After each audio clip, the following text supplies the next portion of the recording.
What's up, good people? David Taub here, coming to you from nextlevelguitar.com, and we've been getting lots of emails asking for a basic blues guitar lesson, so I thought I would do a little lesson about the 1-4-5 and a 1-4-5 rhythm. You've probably heard rhythms like this, all over the place, very, very common, but I think it's important to study rhythm guitar as well as lead guitar. And I think your lead guitar playing is really only ever going to be as good as your rhythm playing. And a great rhythm to start off with blues is just a simple 1-4-5 12 bar blues. Okay? So that's what I'm going to teach you today. 12 bar meaning the progression repeats, the chords go in a certain order or pattern, and if you total up the amount of measures we're going to stay on them, it's 12. And then that whole set of 12 just keeps repeating. 12 bar. There's 8 bar blues, but 12 is the most common. So what we're going to play is we're going to play a little 1-4-5. So common, so much music comes down to the 1, the 4, and the 5 chords. In the key of A, in the key of A, your A is your 1 chord, your D is the 4 chord, and the E is the 5 chord. 1, 4, 5. And what we're going to play is I'm going to play with a little pinky embellishment, and you're going to get this kind of sound.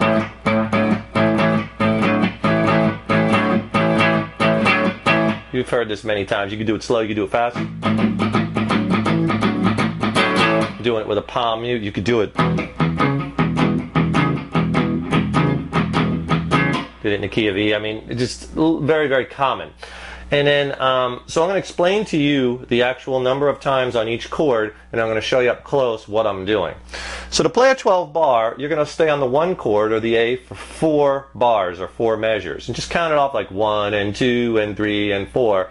8th note, that's 1 measure, 2 and 2 and 3 and 4. 2 measures, 3 measures, 4 measures. Then after you're on the 1 chord for 4 measures, you go to the 4 chord for 2 measures. So we'll go to the D chord for 2 measures. 1 and 2 and 3 and 4 and 2 and 2 and 3 and 4. Then back to the 1 chord for 2 measures. 1 and 2 and 3 and 4 and 2 and 2 and 3 and 4. Then you got to go up to the 5 chord for 1 measure. 2 and 3 and 4. And to the 4 chord for 1 measure. 1 and 2 and 3 and 4. And then back to the 1 chord for 1 measure. 1 and 2 and 3 and 4. And then we'll do what's called a turnaround. Well, we'll turn back around to the 1. Maybe we'll do something like this. Probably heard that a lot, where I just go from the 4 chord, then I go to the, play a half step up, or the blue note in that key, to the 5 chord, and you get that little turnaround. We could also stay on the 5 chord, because that 5 resolves so nicely to that 1. So if you add up all those amount of measures that were on each of those chords, it's 12, and that's where the 12 bar comes from.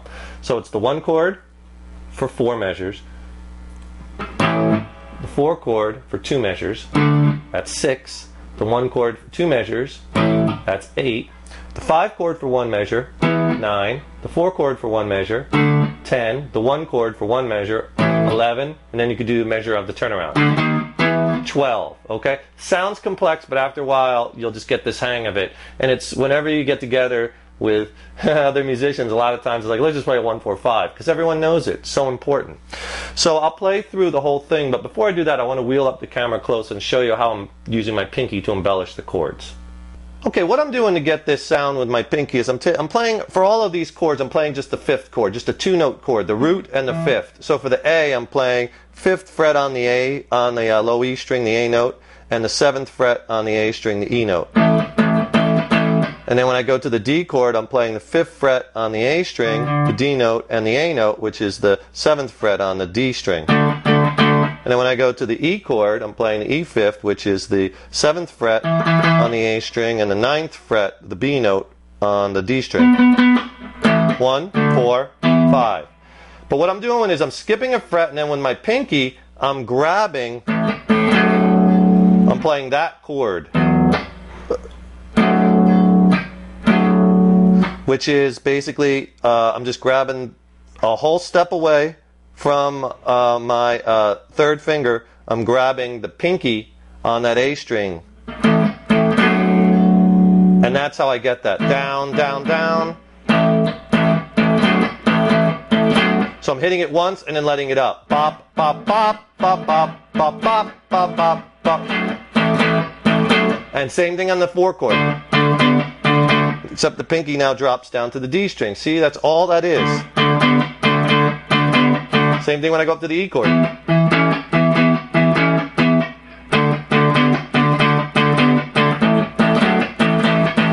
Okay? That's all that embellishment is. Now, if you're having trouble stretching to reach that note, instead of doing it in the key of A, try doing it like in the key of C or D, because down here, because the frets are closer together, the further down the neck you go. If you get it, if you can get it, use it as a stretching exercise. Eventually, move it to A and try to stretch. Then go to G. The toughest one is F because you got to stretch the furthest. So you want to be able to do that stretch in the key of F. See, that really works the stretch here. So you really want to practice that and get that stretch down. So let's play the 12 bar in the key of A. All right? A, D, and E are the chords. Here we go. 2, 3, 4. 2 measures. Here's my 4th. Switch. D chord. 2 measures. Back to the A. 2 measures. 5 chord. 4 chord. 1 measure. 1 chord. Here's a turnaround. Start all over again.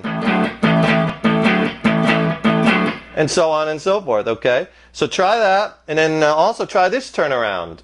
Try just staying on the 5 chord. So when you go to the end of the last few measures, when you're on the 5 chord,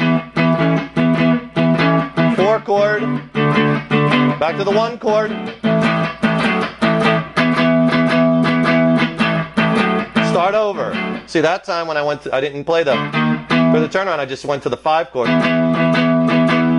and just stayed on it. Now, I'm doing this very simplistically. I'm only using all downstrokes because I just want you to get the 12 bar pattern. That's all this lesson is about, that pattern.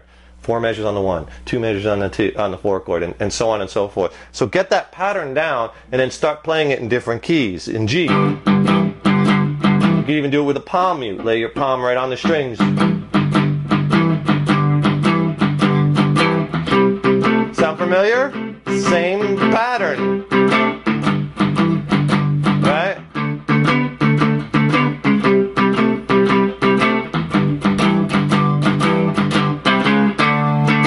Try it when you get good at it quicker.